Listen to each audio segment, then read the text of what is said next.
Como introducción voy a decir que esta noche en la que está narrándose esta historia, en la que está sucediendo estas palabras, va a ser una noche muy larga y va a ser una noche llena de muchos sentimientos encontrados. Va a haber dolor, va a haber alegría, pero también van a haber palabras de esperanza.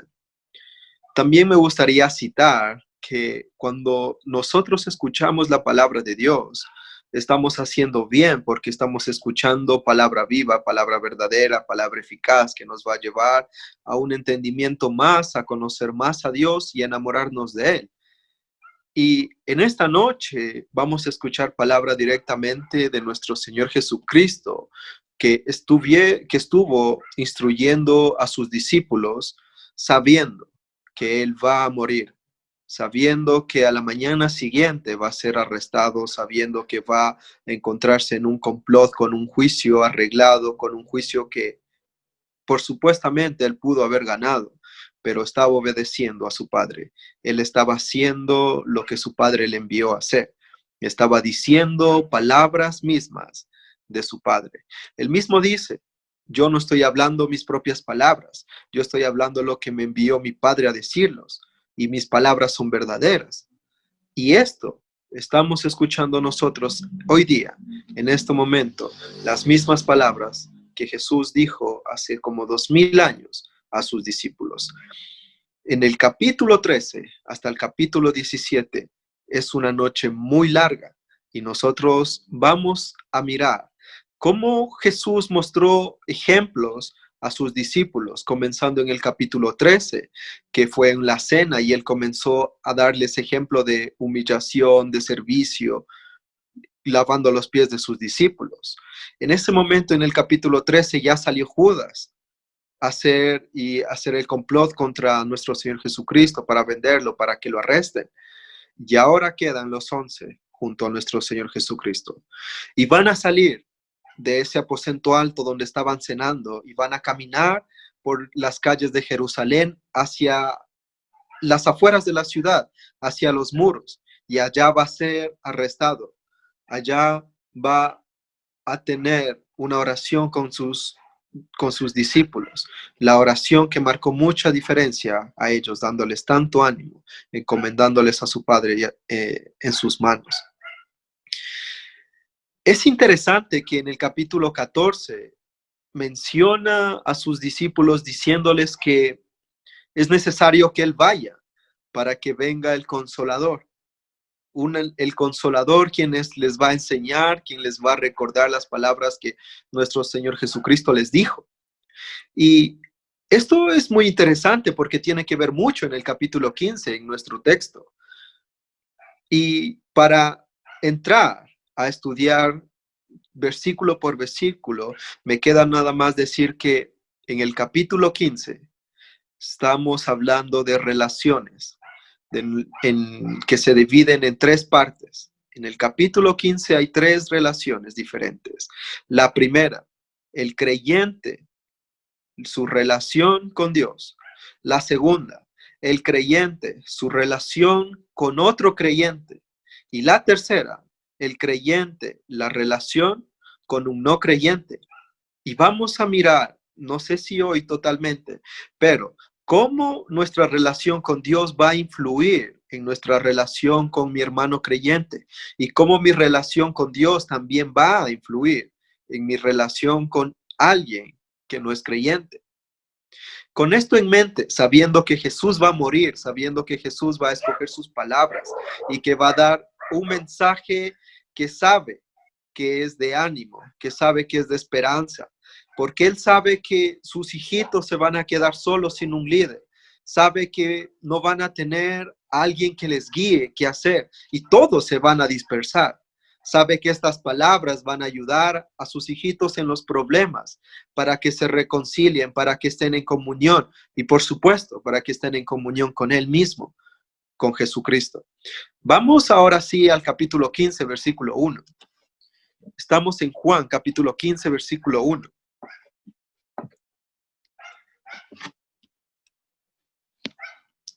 Dice, yo soy la vid verdadera. Este es el último gran yo soy que dice Jesús, de los 7 que hay.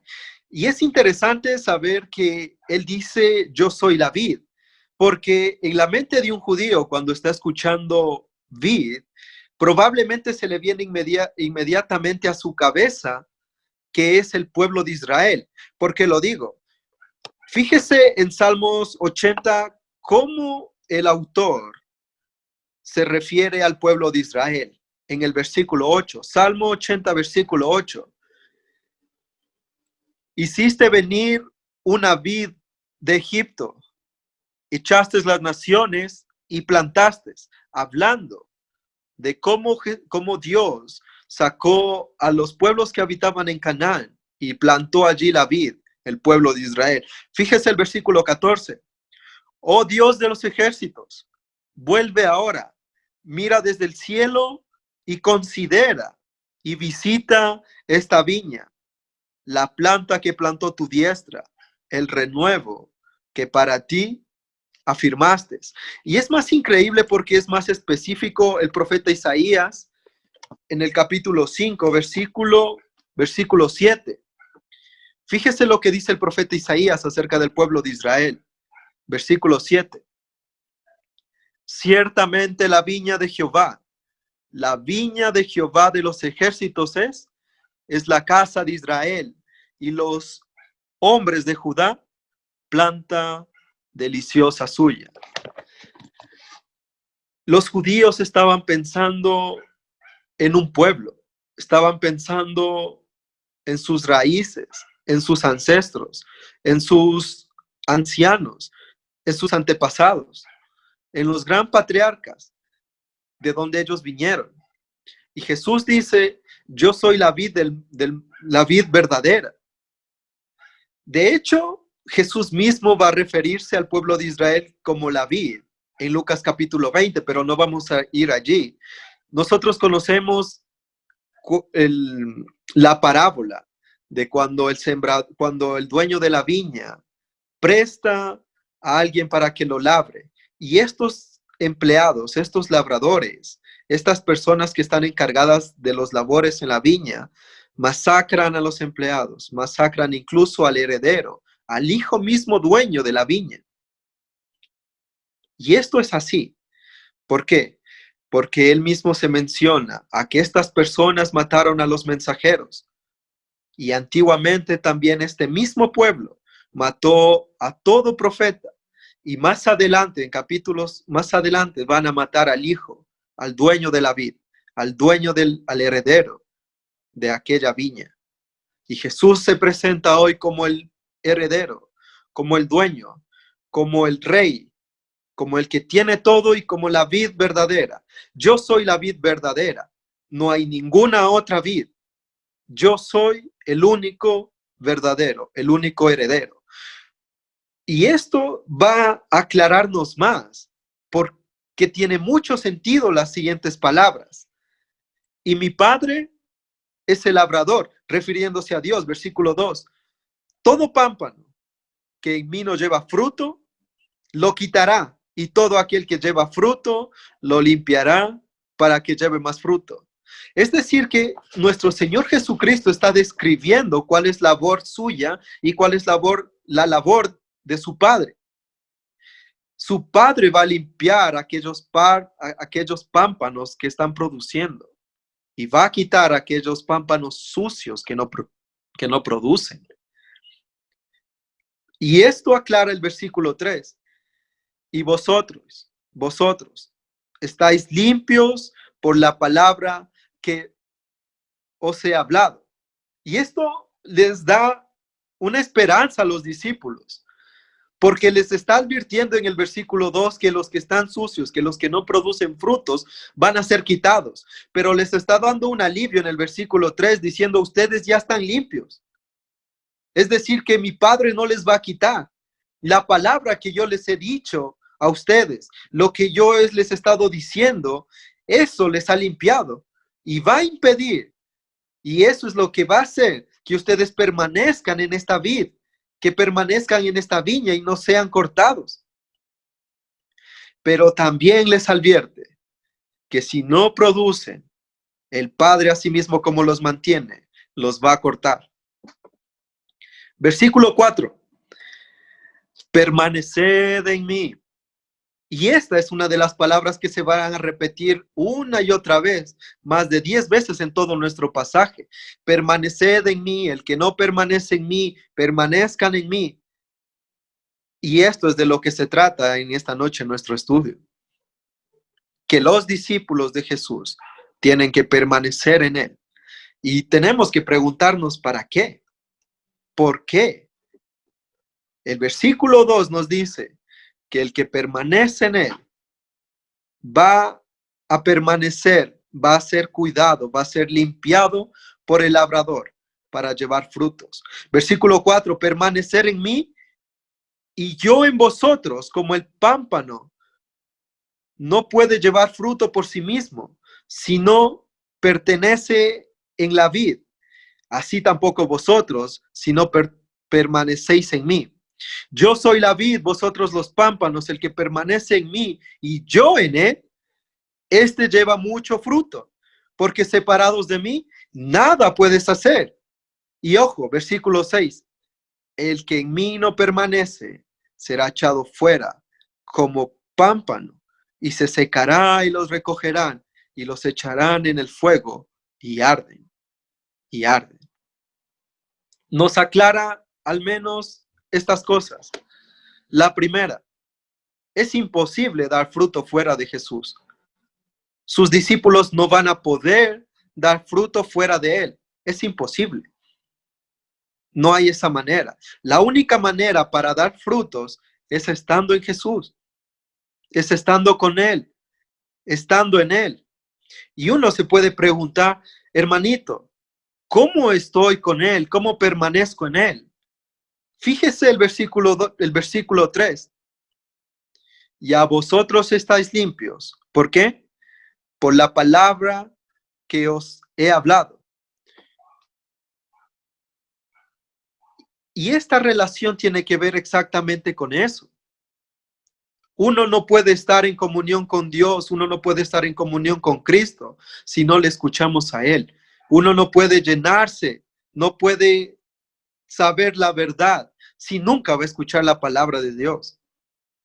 Pudo haber escuchado 1, 2, 3 días o 3 años, pero cuando deja de escuchar la palabra de Dios, comienza a apartarse, comienza ya a no dar frutos, comienza a no estar y no pertenecer en la vid. Y esto es un llamado de atención para esos discípulos. Y es una advertencia para lo que va a pasar después. Porque se van a quedar sin su líder, se van a quedar sin Jesús. Pero Jesús les dijo, tranquilos, permanezcan en mis palabras, permanezcan en mí, que yo voy a permanecer en ustedes. De mí no va a faltar, la vid va a estar ahí y el labrador va a estar listo para limpiarlos por medio de la palabra de Dios. Pero también podemos hacernos la siguiente pregunta, sin la intención de salirnos de contexto. ¿Cómo ellos iban a poder permanecer en la palabra de Dios si no tenían lo que nosotros hoy tenemos? ¿Cómo ellos iban a poder acordarse de lo que Dios dijo, de lo que Jesús dijo y de lo que Jesús enseñó? Y aquí quiero darle el siguiente detalle, porque miramos a Jesús como la vid y miramos al Padre como el labrador, pero hace falta alguien que complemente, que va a ayudar en ese trabajo. Y por supuesto, no podemos dejar de lado al Espíritu Santo. Jesús les anunció, va a venir un consolador que les va a dar palabra, que les va a enseñar y les va a recordar. Incluso les va a decir que el propio Espíritu Santo no va a hablar por su propia cuenta. Lo dice en los capítulos más adelante, sino que va a hablar según escuche del Padre. Es palabra directa de Dios. Y nosotros podemos preguntarnos y podemos asegurar hoy en día, porque ya tenemos la palabra de los apóstoles, y ellos mismos dicen, la fe es por el oír, y el oír por la palabra de Dios. La palabra de nuestro Dios es como una espada de doble filo que penetra todo y saca a la luz todos los errores y muestra lo que es verdadero y lo que es falso. A la luz de la palabra de Dios no hay nada oculto, sino que se muestra la verdad, que transforma tu corazón, que transforma mi corazón, que transforma la vida del no creyente y la vida del creyente.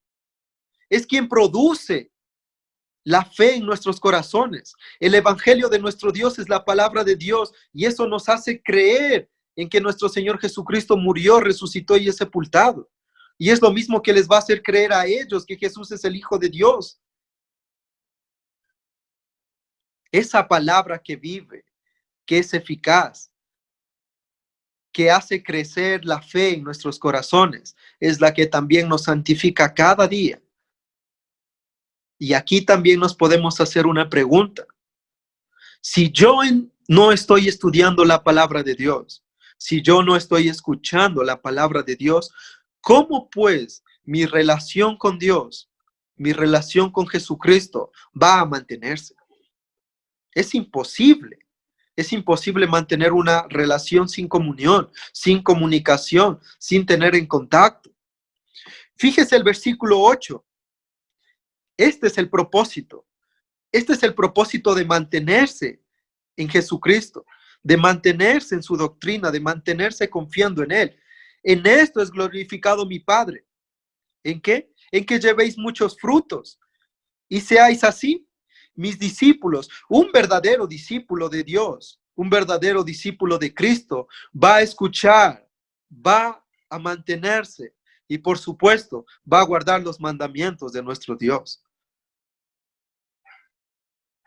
El versículo 9 dice, como el Padre me ha amado, así también yo sé amado. Permaneced en mi amor. Y esta es una de las cosas que nosotros a veces pasamos por alto. El amor que Dios tiene para con nosotros, dándonos sus palabras. Cuando nosotros leemos cada vez la palabra de Dios, cuando los discípulos escuchan al propio Jesús de su boca, saben que todo lo que está haciendo es por amor a ellos. Sabe que Él quiere tenerlos con ellos. Sabe que cada una de las palabras, de las acciones y de los mandamientos es porque Dios nos ama. Y Jesús dice lo mismo. Si ustedes permanecen en mí, yo les voy a amar, así como mi Padre me ama.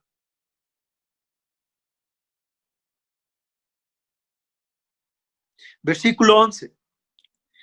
Estas cosas os he hablado para que mi gozo esté con vosotros y vuestro gozo sea cumplido. Cuando leí este versículo, llamó mucho la atención porque estamos en un contexto triste. Estamos en una noche larga, llena de malas noticias, pero también palabras de aliento, como este versículo 11.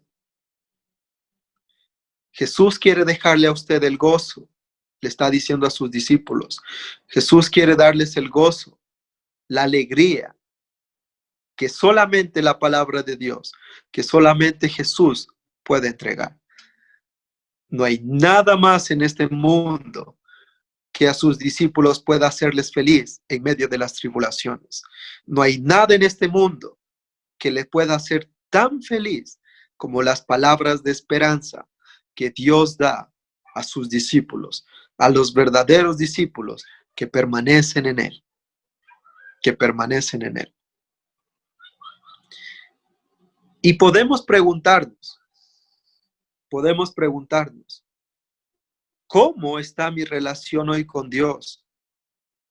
Y la única forma de diagnosticar eso es cuántas veces usted está escuchando la palabra de Dios. ¿En este momento está escuchando la palabra de Dios? ¿En este momento está leyendo la Biblia? En la semana, ¿está leyendo la Biblia? ¿Está escuchando algún sermón? ¿Está haciendo preguntas bíblicas? ¿Está conociendo más a su Padre? ¿Sabe por qué digo esto? Porque esto va a depender mucho de la relación que va a tener con su hermano. Mire el versículo 12. Este es mi mandamiento, que os améis ¿Qué dice? Que os améis unos a otros como yo os he amado. Es decir, que el Padre ama a Jesús y Jesús nos ama a nosotros. Por lo tanto, nosotros debemos amar ¿a quién? A todos los demás. Nuestro Señor Jesús sabe que va a haber problemas porque somos humanos. Nuestro Señor Jesús sabe que cuando Él no está ahí dirigiendo, los discípulos, sus hijitos, van a pelear, va a haber discusiones, va a haber problemas, va a haber todas esas clases. Conoce nuestros corazones, conoce nuestras mentes. Y es importante dejarles diciendo que deben amarse los unos a los otros. Y no es la primera vez que lo dice, sino que en el capítulo 13 dice: un mandamiento nuevo os doy, que os améis unos a otros como yo os he amado, que también os améis unos a otros. En esto conocerán todos que sois mis discípulos, si tuvieres amor los unos con los otros. ¿Cómo se identifica? ¿Cómo se sabe si un discípulo está permaneciendo con Jesús? Pues por el amor de los unos con los otros, por sus frutos, que está llevando muchos frutos, porque está escuchando la palabra de Dios. ¿Y sabe qué? La palabra de Dios puede santificarla a usted. Y me encantaría dar un estudio acerca de eso y me encantaría involucrar al Espíritu Santo, pero me voy a salir totalmente del estudio. Prometo para otra próxima oportunidad cómo el Espíritu Santo santifica al cristiano mediante la palabra. Pero lo que le puedo decir en esta noche es que cada vez que usted lee la Biblia, su espíritu va creciendo, va siendo vivo. Pero cada vez que usted no escucha la palabra de Dios, es como aquel pámpano que es tirado afuera, desechado y quemado. En otras palabras, una muerte espiritual, sin frutos, sin frutos. Pero Dios quiere que los discípulos de Él lleven mucho fruto para que su labrador los cuide, para que su labrador los limpie cada día, para que sean perfectos, dándolos ejemplo los unos con los otros, en amor, en amor. Y aquí comienza el estudio, y aquí comienza la segunda relación, el cristiano, el creyente, con su relación con otro creyente. Versículo 12, este es el mandamiento, que se amen unos a otros como yo os he amado. Nadie, versículo 13, nadie tiene mayor amor que este. Este es el mayor amor que hay, que uno ponga su vida por, mis hermanitos, ¿qué dice? Que uno ponga su vida por sus amigos. Yo pienso que hubiera sido más coherente para un humano, más coherente para una persona que diga que ponga la vida por su padre, por su madre, por algún familiar. Eso sería más coherente para mí o para cualquier humano. Pero no, para Dios, el amor más grande que hay es poner su vida por sus amigos. Y esto me lleva a pensar, ¿por qué? Yo, sin pensarlo, cada uno de nosotros sin pensarlo, daría la vida por cualquiera de sus familiares, sin pensarlo, 2 veces. Pero por un amigo, no. Ahí sí ya tengo que pensar 2, 3 veces. Porque es alguien con que yo no me crié, es alguien que es extraño. Pero fíjese el versículo 14. Es verdad, somos extraños. Es verdad, no hemos crecido juntos. Pero el mayor amor nos va a mostrar nuestro Señor Jesucristo. El versículo 14. Vosotros sois mis amigos, si hacéis lo que yo os mando. Y esto es increíble, porque cuando Dios llamó a alguien su amigo, cuando Dios llamó a alguien algo similar a ellos, algo igual a ellos mismos. ¿Cuándo usted puede llamar a un extraño mi amigo, mi hermano, mi igual? Fíjese el versículo 15, ¿por qué lo digo? Ya no os llamaré siervos, porque el siervo no sabe nada de lo que hace su Señor, pero os llamo amigos, porque todas las cosas que oí de mi Padre os las he dado a contar. Nunca nadie dio a conocer los secretos divinos, sino a sus discípulos. Nunca antes Dios llamó a amigos tan cercanos como a sus propios discípulos.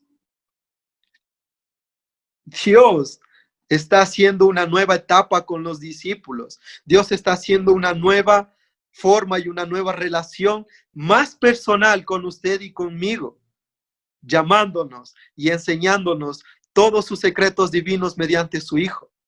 Ahora en día, nosotros podemos saber todo acerca de los negocios de nuestro Padre, porque somos cercanos, somos amigos.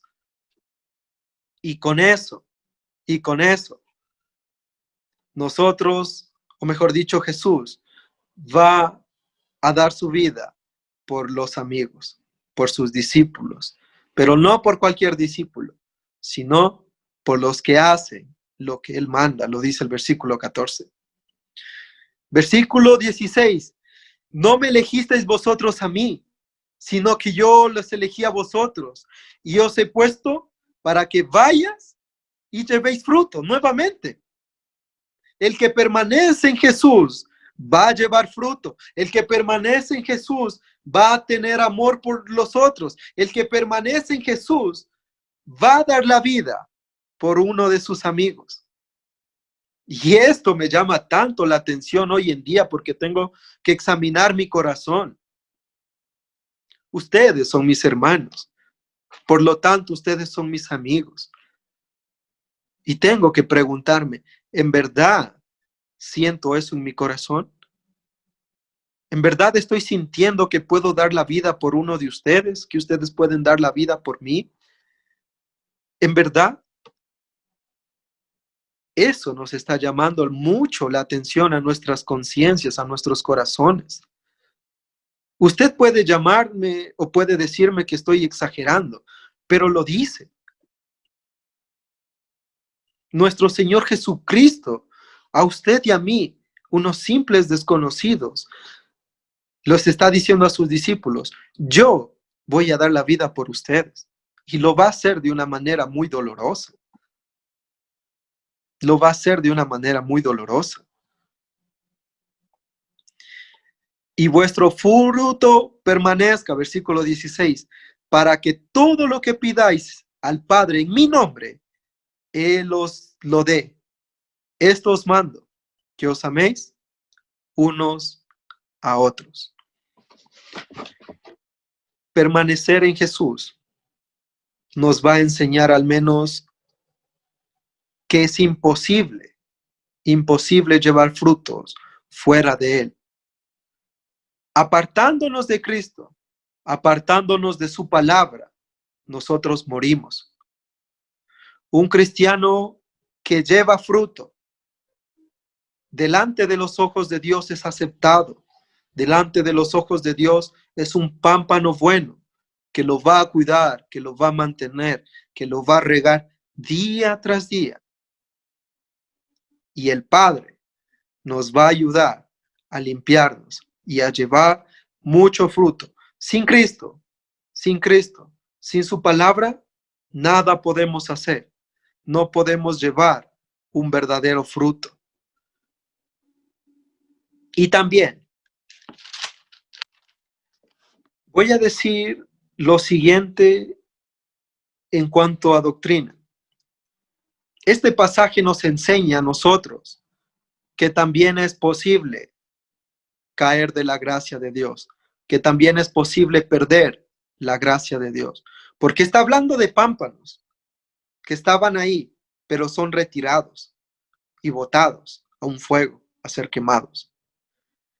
Esto desmiente tanto aquellas doctrinas, aquellas personas que dicen, una vez que tú eres salvo, nunca vas a perderlo.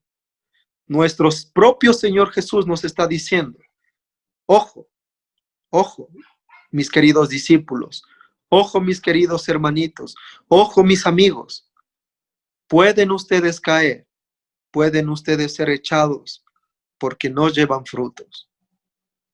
No importa cuánto tiempo usted esté aquí en esta vida, si un día deja de dar frutos, para Dios no es aceptable eso. Como conclusión, voy a decir que la relación que tenemos con nuestro Padre, la relación que yo tengo con su palabra, con Jesús, va a afectar radicalmente mi relación con todo mi entorno. Pero aún más importante, mi relación con Dios va a afectar mi salvación. Mi relación con Dios va a afectar estar en esa viña con nuestro Señor Jesucristo y con Dios. Dios está llamando, Dios está poniendo una alerta y Dios está dando esperanza a sus discípulos a que permanezcan en su palabra, a que cada día se estén nutriendo de esa palabra que es de salvación, a que cada uno nos santifiquemos por medio de esta palabra. Y voy a decir lo que una vez alguien me dijo. Cuando conocemos a Dios, amamos a Dios. Y cuando lo amamos, guardamos sus mandamientos. Y este se convierte en un ciclo interminable. Porque guardamos los mandamientos porque lo amamos y lo amamos porque lo conocemos. Es imposible amar a Dios si usted no lo conoce. Es imposible amar a Dios si usted nunca, cada día, no está escuchando de Él, no se está enamorando de Él. Y aún más imposible va a ser guardar sus mandamientos, porque no lo tememos, porque no lo amamos, porque no lo estamos respetando como debemos, porque nos estamos olvidando que Él es el labrador, que Él es quien nos limpia. Es un llamado de atención para mí a estudiar más la palabra de Dios, a acercarme más a Dios. Las cosas van a ponerse malas, los hermanitos se van a dispersar, los discípulos se van a dispersar, pero lo que va a hacer que permanezcan juntos, lo que va a hacer que permanezcan unidos, lo que va a hacer que vayan juntos de la mano hacia el camino a la eternidad, es quedarse con Jesús y con su palabra, no desviándose, no con otras doctrinas, no escuchando nada fuera de Jesús. ¿Por qué? Porque Jesús es la vid verdadera. Yo soy, dice Jesús, el gran yo soy del Antiguo Testamento, se está nuevamente presentando aquí. No se vayan de mí, amigos. Yo voy a morir por ustedes. Quédense conmigo. Y mi Padre va a santificarlos. Y mi Padre va a quedarse con ustedes todos los días. Y todo lo que le pidan a Él, les va a dar conforme a la voluntad de nuestro Padre Celestial. Que el Señor los bendiga.